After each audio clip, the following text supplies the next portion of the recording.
Welcome to the Blessed Podcast. I'm your host, Dr. Raquel Tolson, and this podcast is to help you experience being blessed that transcends a mere hashtag. Now, you guys know I'm a firm believer that being blessed is a mindset. We can make a daily decision to be blessed. Even in 2020, we can make a decision to be blessed. So, I every week I interview people, mostly my friends, because y'all know I got a lot of friends. And people who have elevated their thinking and they exercise their faith and they are living their blessed lives. I am broadcasting on WYTV7 Christian Broadcasters Network, a nonprofit radio broadcast with the mission to empower, encourage, and educate. If you are enjoying the Blessed Podcast, please go donate at www.wytv7.org. Now, if you are ready to be encouraged and entertained, you're in the right place. The sponsor this month is Tolson's Publishing, because guess what? We have a new book. Oh my gosh. I'm so excited about my new Christmas novella, I Need a Christmas Angel.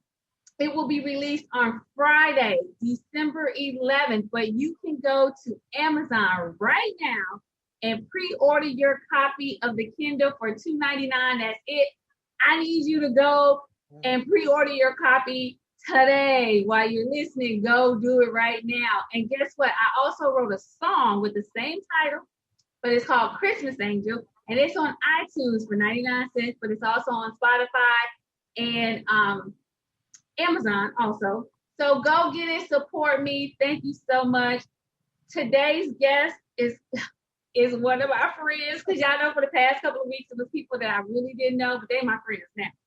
But this is one of my friends. We have been friends for over 30 years.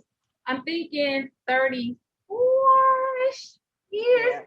Yeah. We met at FAMU, Diamond Hall, first floor. We lived right across from each other. And actually, my mom went and met her and brought her and her roommate over to meet me and my roommate. So without further ado, I want to introduce you to my buddy, my pal, Karen Powell. Karen, thank you for being here. Thank you for having me, Ray. So let me just say this. So Karen is not just my friend. Karen is also the editor of my new book, I Need a Christmas Angel. So I had to have her on here, but I'm telling y'all, Karen is really interesting because Karen and I went to pharmacy school together. Yep. Karen, how you become my editor? You a pharmacist. What's up? Well, before I became a pharmacist, I was a reader and a writer. One of my earliest memories is writing a book, right? I mean, it was a picture book, whatever, but it was actually about Martin Luther King Jr. I put it together, taped the little pages together, and I started drew pictures, and wrote different, scenes or whatever. And so I've always been interested in writing both poetry and prose. And I had a really strong English teacher in the 11th grade who was very specific about grammar and word usage and all of that. My 9th grade and my 11th grade. And that English teachers, I think kind of set me on the path towards editing. Because even in pharmacy, and especially in the field that I practice, there's a lot of writing.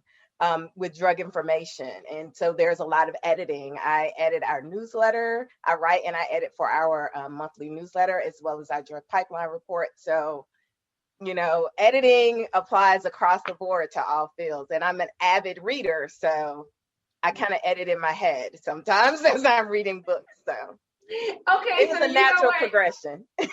You just made me think about, I don't know if you remember this, but when Kirk Franklin's song came out, God is not Kirk Franklin. Yeah, I know what you're talking about. God is not forgot. And he was like, God is not forgot. And he used to say, 10. God has not forgotten. You would say 10. 10. She was like, that is incorrect. It's God has not forgotten. Forgotten. He hasn't forgotten. Yes. I can't think of his name. Tony. Yes, Tony. that was it. I remember we were in the car and the song came on. Yeah. That was like the funniest thing to me. You was correcting the song, and you had changed the song because you could not take it. That I couldn't take it. God is not forgotten. He's like 10. 10. I don't know. That just popped back in my head. That is so funny. Hilarious. So y'all know if y'all not talking right, you're not singing the song. You write a song. Karen is gonna edit your song. It doesn't mean I won't like the song though. Right. For the most part. But you're gonna edit it as you're singing. In my head, yeah. In your head, right. That is so cool. So Karen, I have to tell y'all, Karen is the smart one in the group. Now all of us. Which one are you, Ray? All of us was in pharmacy school. Which one are you? Yeah. So we have a group. It's a group of how many of us? 8? 7. A group of 7 of us that we go on girls trips every year. We missed this year because of COVID. But we go every year. And so I found these shirts and it was like the smart one, this one, this one. So Karen is the smart one. Well, I think I'm the wild one. Yes. I'm the wild one. I'm the one that they don't know what's about to come out. But I'm also the one when they want something done, they say, Ray, go over there. Go get us some free drinks. She can talk. Ray can talk us into or out of almost any situation. So you are the go-to if we need somebody to talk. It's so funny. Yeah, we have quite the eclectic, and none of us are the same. All of us have our lanes. So it's a great group of friends, great group of women that hang out. We are not like the women on Real Housewives. There is no arguing on our girls' trip. No. It's nothing but fun, shopping, eating, and she doesn't drink alcohol like me. But it's nothing but, fun. Except that the one time when we were in Jamaica, you bought us shot glasses. So I felt obligated to take a little, like that much. But I had to pre-medicate with naproxen. Yes. I'm that friend. See, I'm really a bad. I really. Okay, so back to editing. Now, what do you really like about editing, especially editing fiction? What do you like about it? So I like the opportunity to take. So I kind of look at it this way. So the project is the author's baby, and I'm kind of like a healthcare professional to help bring out the best in that baby. So the story belongs to you, but as a reader and as an editor, there are a couple of things I do. One, I make sure that our timelines are correct. If we say, because that's a pet peeve of mine. If I read, something, they hadn't seen each other for 10 years, and then later on it's 12, and then somewhere else it was 15 when I was 15, but the person is, 28. Come on now. So those types of things I like to, because that can take a reader out of the story when they go, wait a minute, when it conflicts with something else that happened earlier. I like getting to know the characters. I like getting to know the story, if it's a really good story that you can connect with. But I like helping them make it more readable, making it easier for the reader to get through it and to pick up on the things that you want them to pick up on, because they'll be important later. So if something seems to happen out of character or out of the storyline, you don't want them to have to go, wait a minute, and scroll back. I'm saying scroll back because everybody's reading ebooks now, right?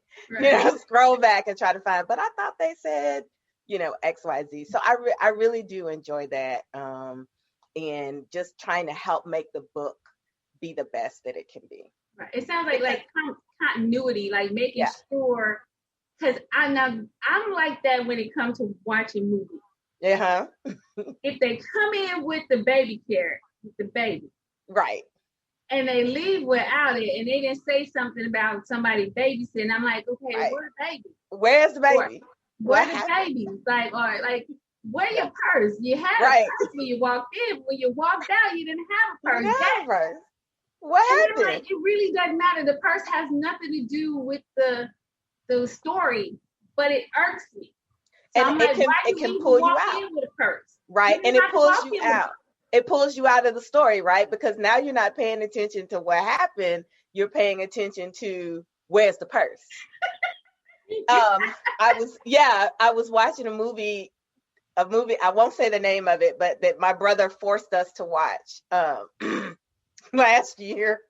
And at the beginning, there was a character that was in the limousine with the main character. The main character was a male. There were a lot of women in the limousine. There was one character. She happened to be Caucasian because everyone else in the car was African American. Okay. So then when they stopped because they were being chased, by gunmen, she was gone. There was no Caucasian woman, right? And it was just you're like, what happened to the white girl, right? And she doesn't show up again until like the movie is 2/3 over. And you're like, okay, wait. So yeah, you want to prevent those types of things. They did not stop and drop her off. She just disappeared. So you don't want things like that to happen in your story. So you want an editor to do that. And also with authors, you know so much more about your characters and about the story and about the history. And sometimes as an author, you can write that knowing that, but it doesn't end up, enough of it doesn't end up in the story for the reader to know. So I like to kind of point those things out. Hey, give us a little background here, help us connect the dots. I read a lot of cozy mysteries. And have you ever read a mystery where they come out with someone and they're like, oh, this is the person and they did it and here's their motive? And you're like, boy, there was no hint of that anywhere earlier in the book. Yeah. So, as an editor, you want to pick those things out. And you know what? That's funny because one of the books that I have started is like it's a thriller, not really a mystery, but it's a mystery in it that I know who the killer is, a serial killer. Mm-hmm. Wow, I see the serial killer. And I gotta leave clues so the people can figure out who the serial killer is. Right. So it can't, but I was still kind of wanted to be a surprise, but I need them to say, well, once they be like, you know what? Yeah. Oh, I knew that was them because there's certain things. Yeah. You know what I'm saying? So you want to drop enough clues so that in your reveal it makes sense. And it doesn't just seem like you pulled this person out of the blue because you wanted a surprise ending. Right. Yeah, that is really is interesting to be, because you do want the surprise, but you can't make it too much of a shock. You gotta drop their hints and all that. Yeah, you don't want them to figure out in chapter 2 what's gonna happen in chapter 30. So I don't know if there's a lot of people out there that listening that want to write, but pretty much I always say everybody has a book in them. Now you made a point about when you're editing, you'll say, hey, we need a little bit more description of that, because we talked about that. Yeah, I'm one of those writers. I don't like a whole chapter of description to get us started. Exactly. Some people do that. Some people are okay with that. I'm just not. And so I really appreciate when you didn't try to make me into that writing. You just say, hey, give me a little bit more. Yeah. Well, how she look? Just a little bit. So I was like, that was like really good in that. But it kept me, allow me to be who I am as a writer. Right. But it's like give the readers a little bit more. Yeah. I personally don't like over descriptions. Like you said, like you don't need to give me a paragraph that she was 5'9", caramel colored, jet black, shoulder length hair with highlights, at the crown. I don't need all of that. But as it relates to the story and as it's telling something about the character or their situation, that's what you can use description in those ways without having to be overly wordy and explain everything and let the reader infer it. right? Like you could describe their coat and then the reader understands, okay, they're in some, they're having a financial challenge just because, the coat is a size too big and it's not really in our favorite color, but hey, it was on sale in the season, so I got it, kind of thing, rather than saying in her bank account there was, but just ways to use description to just add to the story, because it's the story and the characters that you want to come alive. Right. And everything is supposed to be feeding into that. Right. So before we go, because you have you talked a little bit about my story. Of course. But if you had a top 3 tips for authors or people that want to write, what would be the top 3 things as a editor that you want them to know? Well, first of all, be connected to your story, right? Your story, what you're writing, should be important to you some kind of way. A part of you should be in every story that you write. Not that you're necessarily the main character, or it could just be an event that you went to that you want your character to take part in, or it may be a city that you love, or a city that you imagine that you would love to be, but some part of you should be in each book. And that's what's going to keep you connected to your book and keep you writing it and make it fun to write rather than a chore, instead of trying to follow a formula that says, okay, a successful book, you put this in, this in, this in, this in. It's okay, but you need to make it real and have it be connected to it yourself. I like that. Also, I would think that, don't censor yourself when you're first writing, right? Put it in there. If you think it needs to be in there, put it in there. Don't try to, over edit, yourself before you get to it.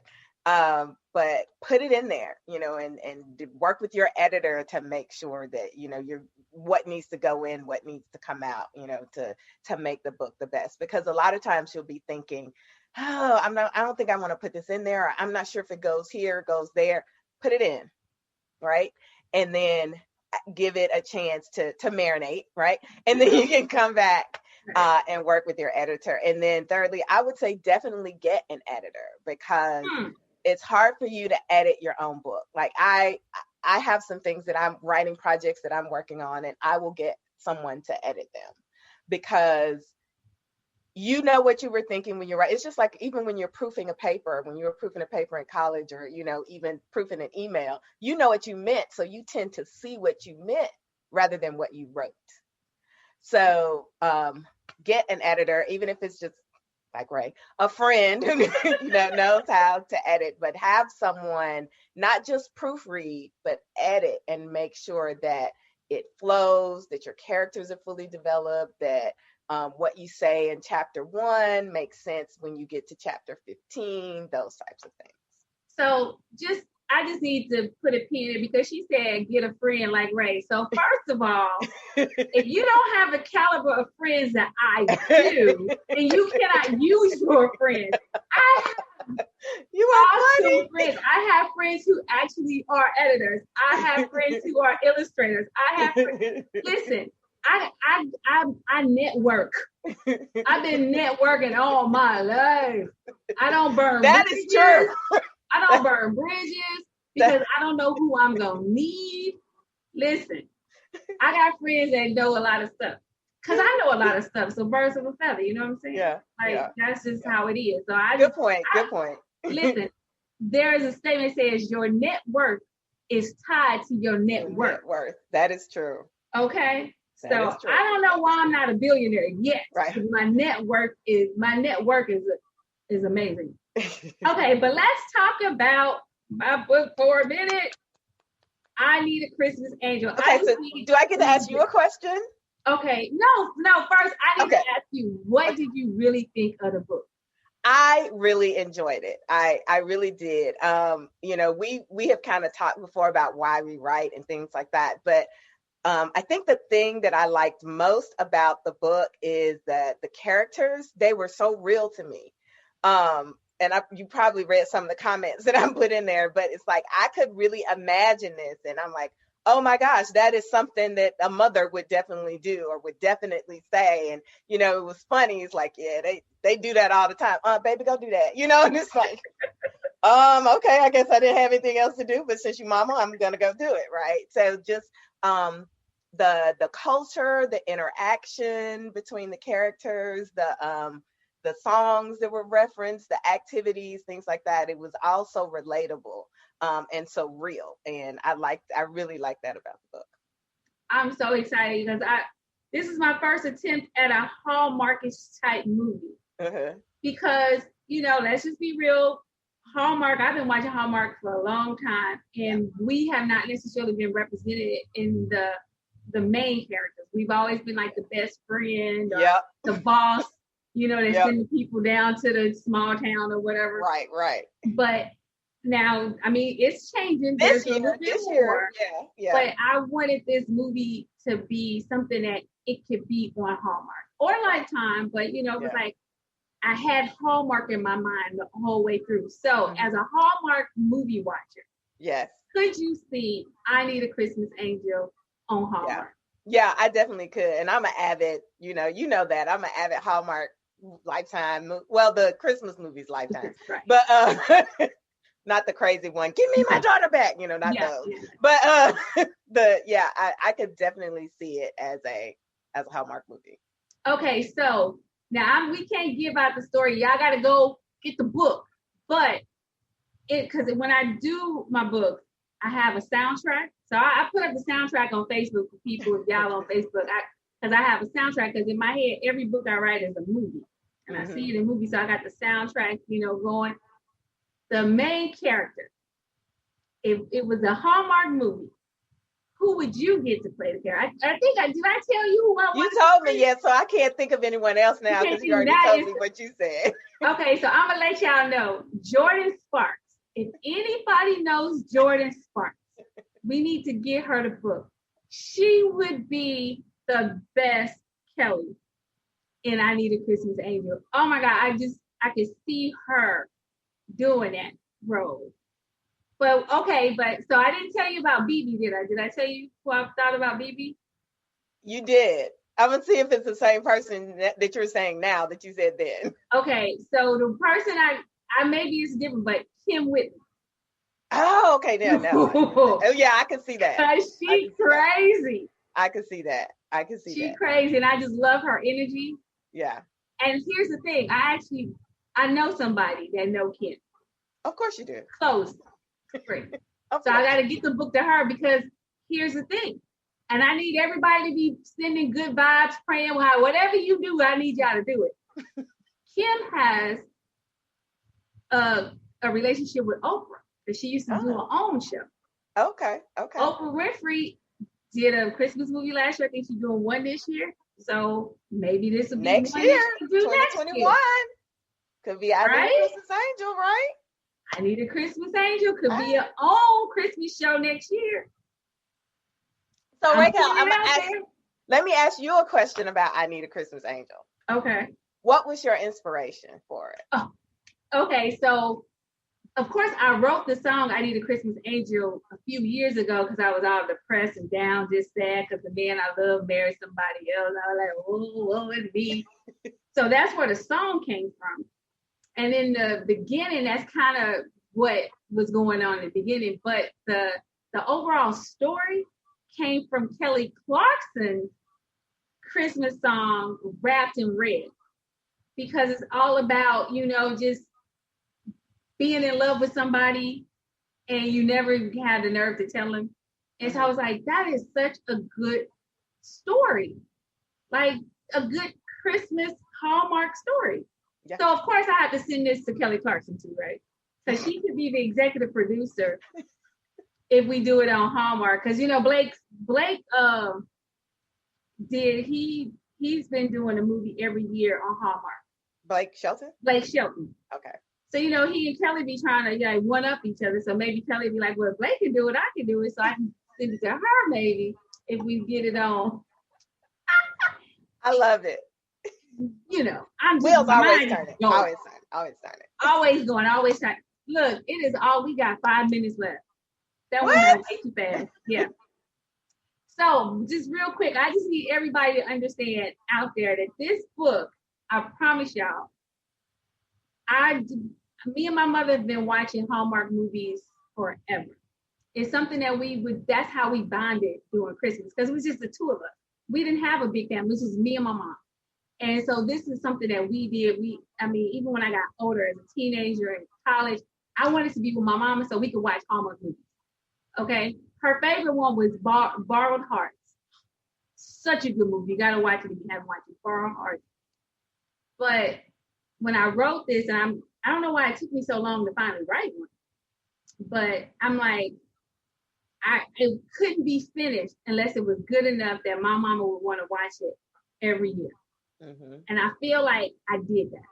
Yeah. I feel like she's looking down and she's like, yes, I love it. And that would be her new favorite Christmas movie.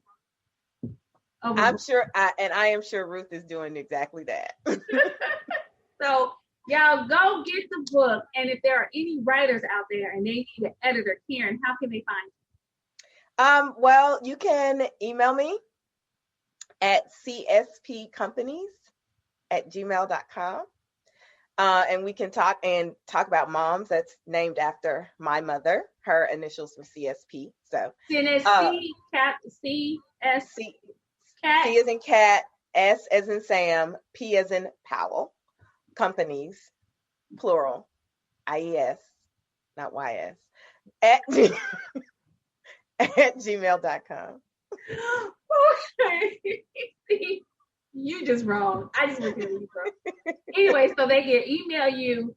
Yeah. If they and how long would it take you to do a turnaround on, say, a novella or a novel? Yeah, 100 or so pages. It really doesn't take long. 2, maybe 3 days max. I like to go through it once and then let it sit and go back through it again just to make sure that everything is tied together. But yeah, it wouldn't take long for that. Okay, and then so for a 300-page novel, probably a couple of weeks. Yeah. Okay. All right, so y'all out there, y'all know she said that was her third tip. Get an editor. And here she is, cspcompanies@gmail.com if you need an editor. Karen, thank you. Thank you for having me. My baby. Thank you for coming on to Bless.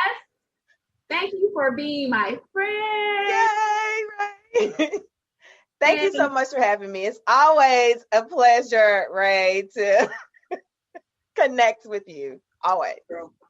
We about to do some big things. I just want you to know we're already working on the part 2, the next movie, because the next movie, they gotta have a movie next year too. Mm-hmm. So I'm ready. I gotta work on it because sometimes they want 2 movies. They don't want just a one and done. Right. So is Tolson Publishing taking on authors, or is it only for people last name Tolson? Right now, it's just for people with last name Tolson. Right now, but we soon coming. We will do more, but I'm one of those people. I really think people would be more empowered by self-publishing.